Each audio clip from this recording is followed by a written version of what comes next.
dit ben non, désolé, on ne prend que les gens du coin, tout simplement parce que la production n'avait pas suffisamment d'argent pour pouvoir payer l'hôtel aux stagiaires.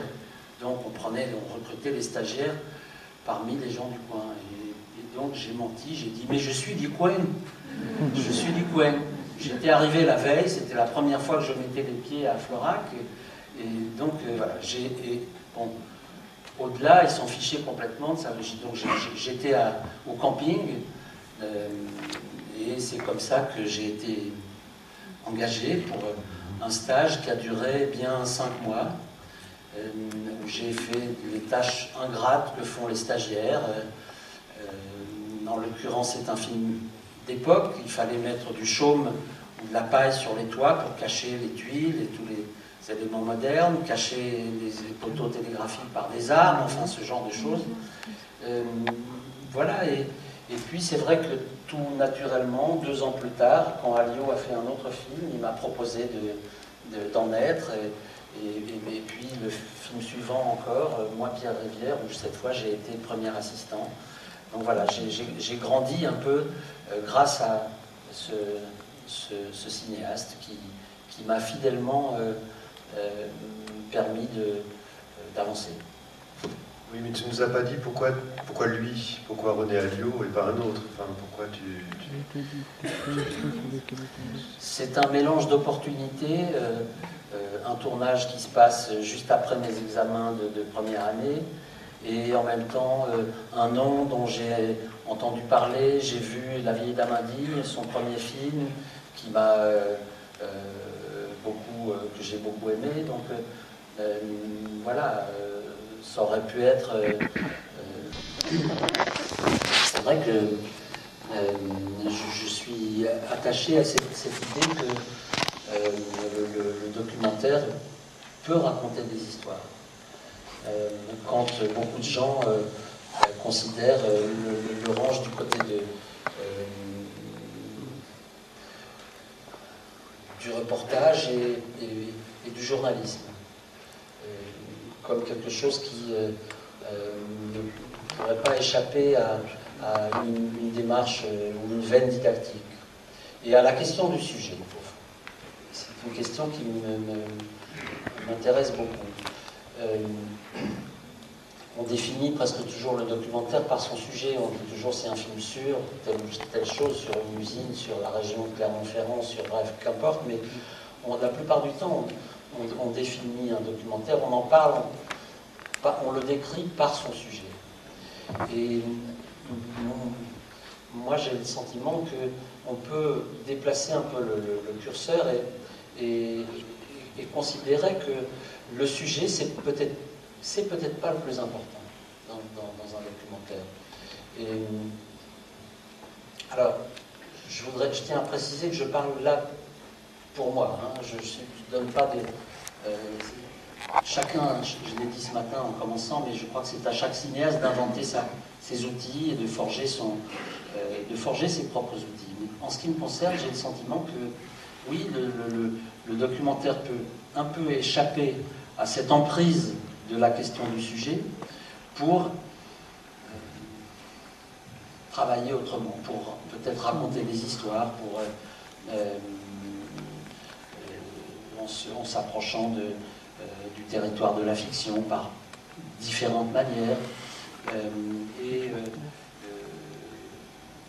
J'ai, moi, le sentiment que certains de mes films, j'essaye en tout cas de faire qu'ils échappent un peu à cette emprise-là, cette idée cette emprise du sujet.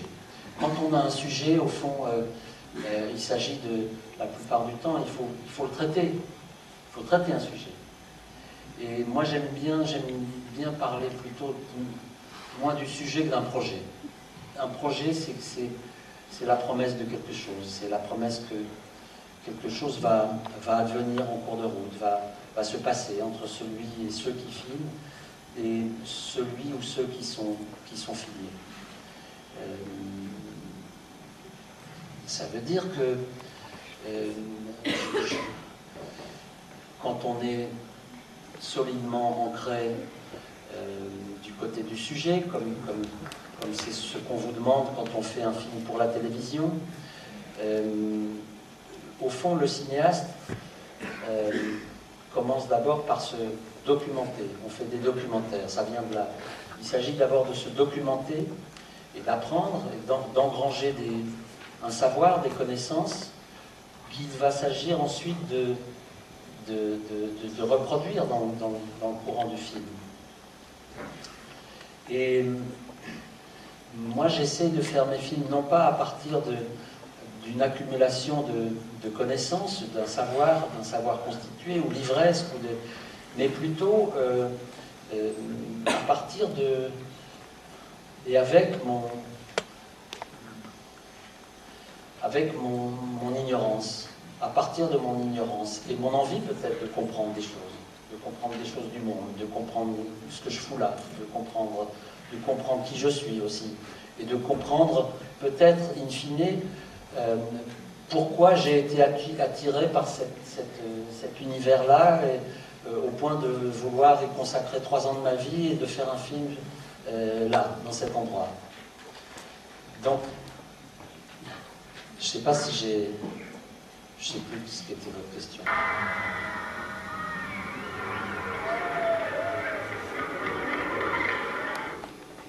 Nu loopt de film vast. Op 7 juni wordt James Meredith op zijn vrijheidsmars naar Mississippi in zijn rug geschoten.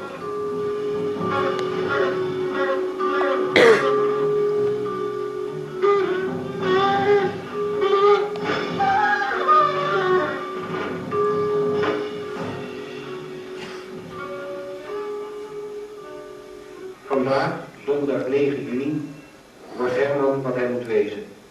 De reporter van onze film. De stem die zijn wereld beschrijft, het oor waardoor wij de wereld beluisteren. Hoort hier op het ogenblik Girls van de Beatles? Daarom is het zal het wel moeilijk worden. Het is een ontzettende cake hier, dames en heren. Ontzettend. Nou ja, goed. Ik hoor het al. Zien kan ik dit niet. Het is een ontiegelijk vaartje waar een blinde zich niet kan in oriënteren. Nu gaan we de hoogte in. En dit moet het zijn. Dat is het werk. Maar we gaan nog niet op toe, dames en heren. Dit is nog niks, hè. We gaan nog niet hard, maar er moeten natuurlijk nog aan de andere kant mensen in. En als die voor is, gaat die pas op zijn toeren draaien. En dat gaat dus nu gebeuren. Bijna. En daar gaan we dan, dames en heren. Dan gaan we in pijlsnelle vaart de hoogte in. Oh, maar dit is nog niks, dames en heren. Meesterlijk. Prachtig, dames en heren. Oei, we gaan geweldig hoog. Ik heb een beetje raar gevoel in mijn buik. Maar dat doet er niet toe. We gaan gewoon met snelheid omhoog. Oei. Niet gemaakt kan schieten, dan zeggen wij ook. Maar dan kun je toch eigenlijk wel een beter dood zijn geloof ik hoor. Dan heb je toch niks meer in je leven. Nou ja, dan zitten wij precies hetzelfde schuiven. Dat is de volgende oplossing. Die heb je bij de hand, hè? Ja, wij willen niet dood. Natuurlijk niet. Dat stond in alles ook in de tijd van Hitler wel, hè? Al de krankzinnigen, al de debielen. En ze zijn nooit van de blinden toegekomen. Daar hebben ze de tijd niet voor gehad, omdat ze zo druk met de Joden hadden. Maar gegarandeerd dat ze al die blinden hadden opgeruimd, hoor.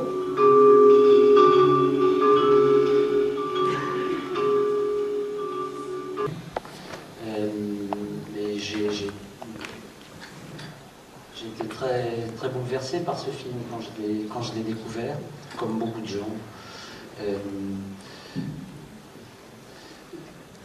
Van der Keuken est comme ça dans la galaxie du documentaire, quelqu'un pour qui j'ai une immense admiration. C'est un cinéaste très prolifique qui a fait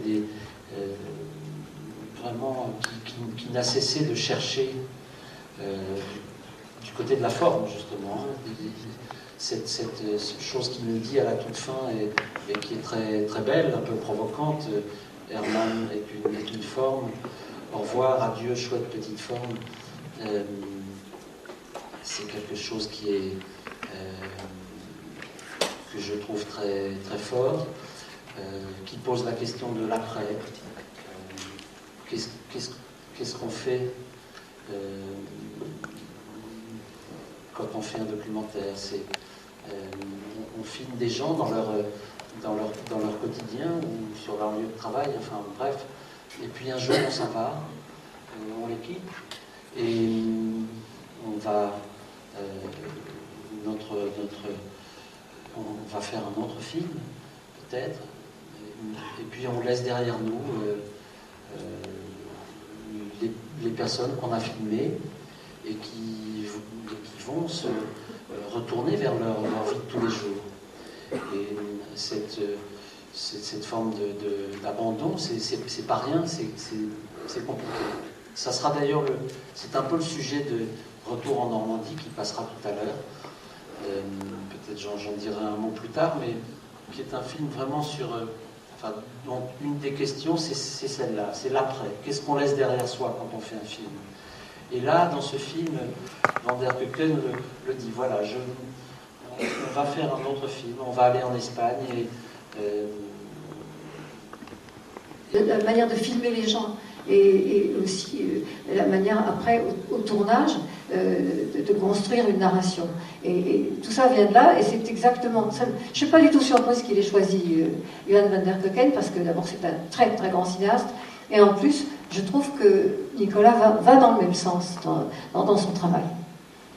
Je peux dire en tout cas que, et ça nous ramène à cette question du sujet à laquelle on reviendra sans doute plusieurs fois, mais que il me semble que la question de la forme est largement aussi importante que celle du sujet. Et je dirais même plus, c'est que Godard le dit autrement, il dit c'est la forme qui pense, ou qui nous fait penser. Et moi j'ai le sentiment que quand je commence à penser un projet, c'est pas tant le contenu que la forme qui est là dès le début, un désir de forme, un désir de travailler une forme, un désir de...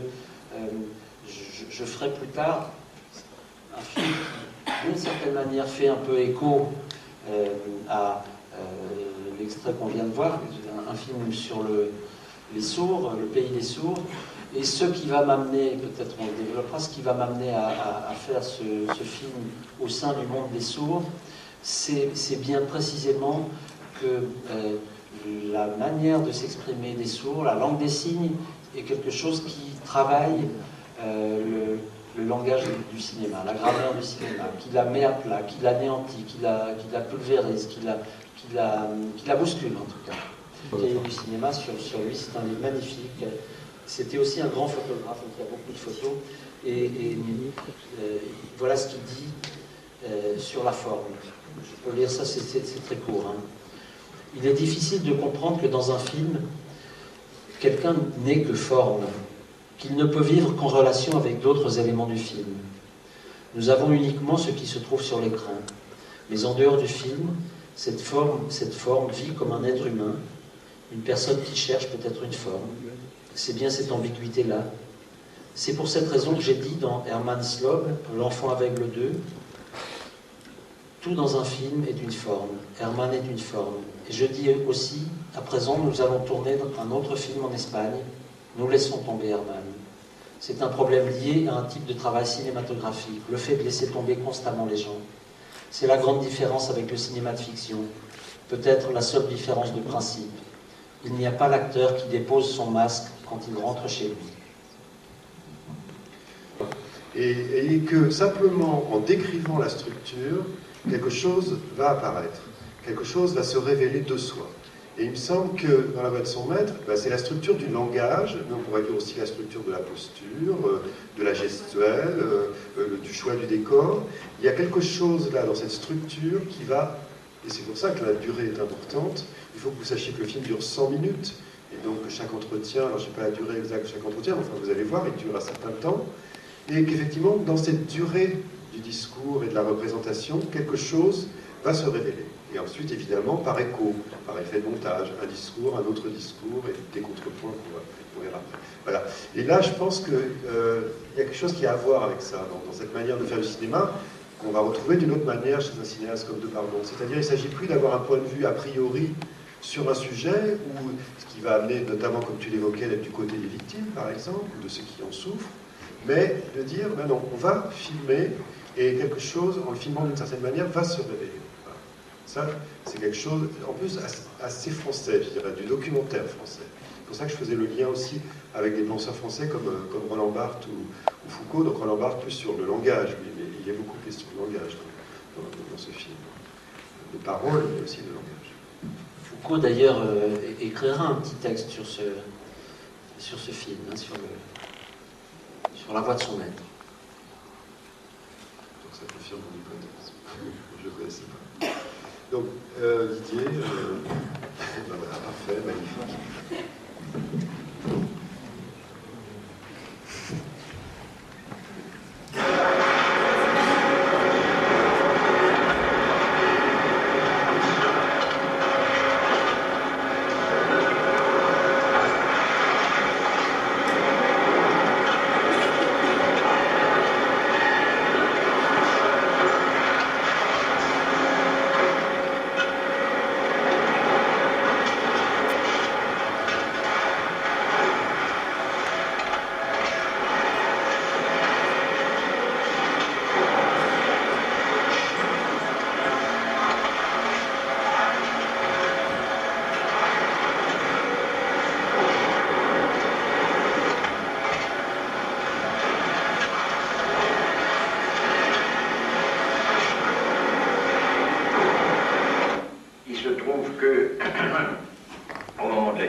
J'étais fonctionnaire, j'étais directeur des relations économiques extérieures, directeur adjoint, et j'ai été amené à quitter l'administration à la suite de l'intervention du ministre de l'économie nationale, un ministre communiste de l'époque, M. François Bille.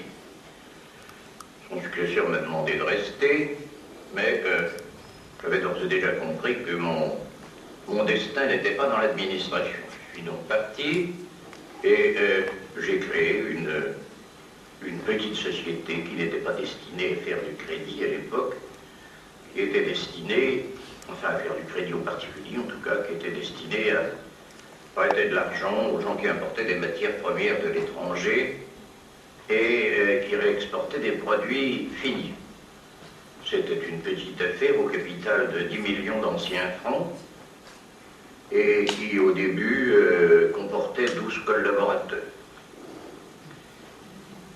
Et puis quelques années ont passé, cette affaire a assez bien prospéré et tout cela est devenu une très grande affaire puisque la petite société au capital de 10 millions d'anciens francs s'est transformée en un groupe dont le bilan consolidé est aujourd'hui de 45 milliards de francs nouveaux et dont les fonds propres sont de plus de 3 milliards de francs nouveaux. Alors, j'en viens à cet égard au problème de légitimité que vous posez parce que ce problème de légitimité, lui aussi, il se pose de façon tout à fait différente pour le gestionnaire d'un service public et pour le patron d'une affaire privée. En ce qui concerne l'entreprise privée, bon, par définition, la légitimité, elle ne vient pas de l'État. De quoi vient-elle? Eh bien, elle vient, je dirais, essentiellement de l'efficacité qui préside ou ne préside pas à la désignation du chef d'entreprise, à la désignation du bon chef d'entreprise pour mener ce contrat. Alors ça, comment cette efficacité est-elle assurée? Elle est assurée à l'heure actuelle par, en effet, les représentants du capital, et les représentants du capital qui, étant directement intéressés au succès de l'entreprise, sont particulièrement bien placés pour apprécier si tel ou tel sera capable ou non d'assurer une rentabilité valable du capital. Bien sûr, je vois bien que on pourrait désirer que, théoriquement, que à cette désignation par le capital du chef d'entreprise, s'adjoigne, soit accompagné un choix par le personnel.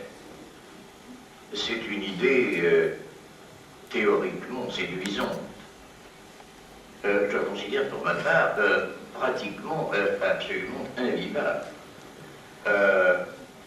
Il suffit de se référer à la description que je vous ai faite du rôle du chef d'entreprise pour savoir qu'il est inconcevable qui passe sa vie en campagne électorale à l'intérieur de son entreprise. La démocratie au sens qu'on lui donne habituellement, c'est-à-dire la démocratie qui vient de la désignation par un vaste électorat, est parfaitement inconcevable dans l'entreprise. Ça vous paraîtra peut-être un peu provocateur de le dire, mais le dire avec force. L'entreprise ne peut vivre que dans le cadre d'une constitution monarchique. Et une constitution monarchique dans laquelle la désignation des responsables vient d'un nombre relativement réduit de personnes.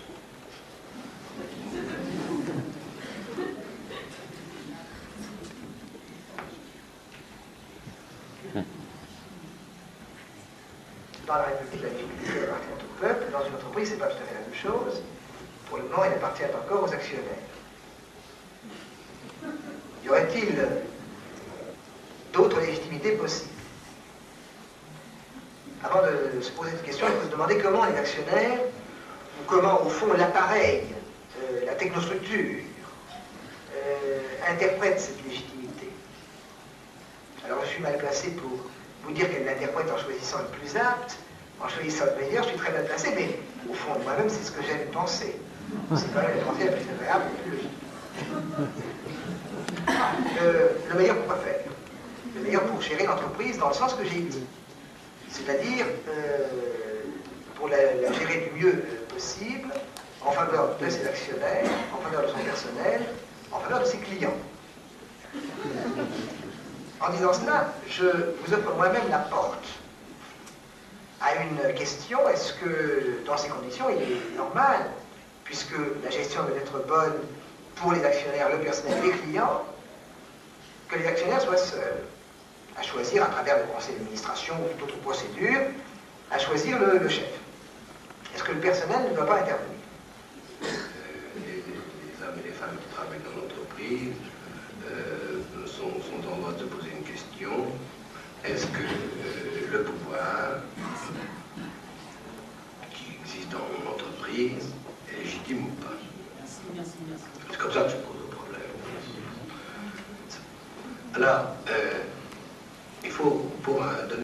Vous devez passer sur Antenne 2, France 2 aujourd'hui, à l'époque, à raison de trois épisodes d'une heure. Et la veille, quelques jours à la veille de la diffusion, l'un des patrons va téléphoner au cabinet du Premier ministre et les émissions seront du jour au lendemain censurées, déprogrammées, et plus rien n'y fera.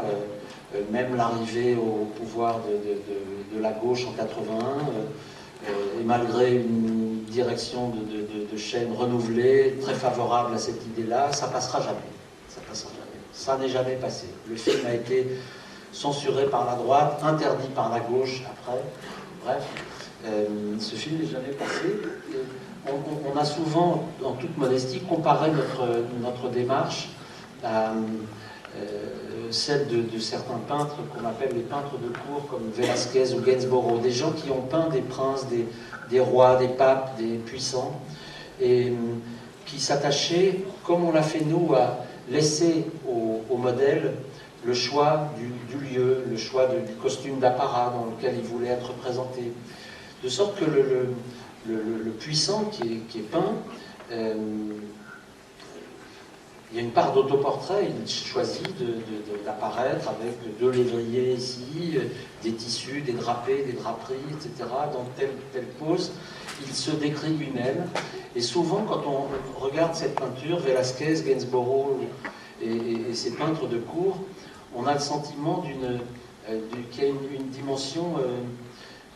à la fois, le peintre s'est attaché à rendre scrupuleusement l'image que le modèle voulait donner de lui, et en même temps, il y a quelque chose qui est presque de nature à se retourner contre eux. Parce qu'on y voit de la suffisance, parce qu'on y voit la puissance, etc. Et c'est cette même chose-là qui s'est passée avec ce film. Un des patrons a compris que cette accumulation de discours patronal allait ou pouvait se retourner contre eux et contre leur propre image. Un peu comme ce qui est arrivé à Depardon pour son film, le film qu'il a tourné avec Giscard sur la campagne de 1974. Oui, il faut juste préciser pour les gens qui ne connaissent pas donc, que Depardon avait fait un documentaire qui est sorti il y a peu de temps, qui s'appelle Une partie de campagne, où il avait accompagné la campagne électorale de Giscard avant son élection à la présidence de la République en 1974, et que Giscard l'avait laissé faire, et quand il a vu le résultat, il a compris immédiatement que c'était quelque chose qui montrait de lui une image qu'il ne voulait pas donner. Et donc, la grande erreur de Depardon ayant été à l'époque de laisser Giscard entrer en coproduction dans le film, ce qui fait qu'ensuite, il a pu empêcher pendant 30 ans que ce film ne soit vu, sauf de manière comme ça, un petit peu marginale. Et donc, effectivement, c'est toute cette question que pose ce film. Et je dirais à une époque, c'était intéressant que tu soulignes ça dans le contexte, puisqu'effectivement, aujourd'hui, les patrons ont intégré l'idée qu'ils doivent apparaître et qu'ils doivent passer dans les médias. Ils prennent des cours pour ça et on leur explique comment se représenter, comment s'exprimer, comment ne pas être coupé dans les extraits, etc. Mais il y a encore une certaine innocence d'une certaine manière. C'est-à-dire que cet homme-là qui regarde ses ongles d'un air un petit peu hautain, il y a quelque chose, effectivement, qui ne mesure absolument pas dans ce que ça révèle de lui. Et ça, c'est quelque chose qui, après, a été totalement repris. Et tu citais Bernard Tapie. Bernard Tapie, c'est effectivement le patron qui a immédiatement pris en compte sa tchatch, son aura, sa capacité à se mettre en scène, et donc qui a totalement joué là-dessus comme un instrument de pouvoir. Alors que dans cette génération-là, ou chez ces patrons-là, il n'y a pas cette dimension-là. Même chez Lévy, on voit bien, il y a le côté comme ça un peu raide, technocrate, pas très bien dans sa peau, même si ce qu'il dit est intéressant d'ailleurs, mais voilà, il y a quelque chose au niveau du corps, de la mise en scène du corps, qui n'est pas encore maîtrisée. Et le film saisit ça aussi, attrape ça. C'est-à-dire qu'on est un petit peu avant l'irruption du cynisme, au fond.